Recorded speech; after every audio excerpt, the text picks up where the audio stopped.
அஸ்ஸலாமு அலைக்கும். இன்னைக்கு நம்ம பார்க்க போறது பொறுப்புணர்வுகள் தரும் நன்மைகள். வாங்க வீடியோக்குள்ள போலாம். உயிரினங்களின் மனிதனின் வாழ்க்கை மகத்தானது. அந்த மகத்துவத்தை நாம் வீணாக்கி விடக்கூடாது. நமது வாழ்க்கையை நாம் தான் அர்த்தமுள்ளதாக மாற்றிக்கொள்ள வேண்டும். அதற்கு நாம் செய்ய வேண்டியது பொறுப்புணர்வுடன் நடந்து கொள்ள வேண்டும் என்பதுதான். இன்றைய பல்வேறு பிரச்சனைகளுக்கு மூல காரணமே பொறுப்புகளை உணர்ந்து நடக்காததுதான்.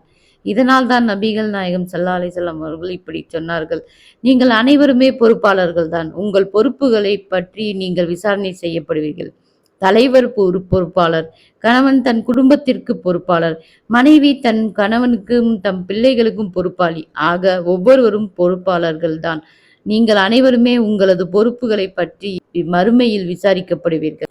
ஒருமுறை சுலைமான் நபியின் இராணுவம் வெகு தூரத்தில் வருவதை உணர்ந்து கொண்ட தலைமை எறும்பு பொறுப்புணர்வுடன் தமது குடும்ப உறுப்பினர்களிடம் இப்படி பேசியதாம். எறும்புகளே, நீங்கள் உங்களது புற்றுக்குள் புகுந்து கொள்ளுங்கள். சுலைமானும் அவரது படையினரும் சற்றும் அறியாமல் உங்களை உறுதியாக மிதித்து நசுக்கிவிட வேண்டாம். திருக்குரான் 27:18.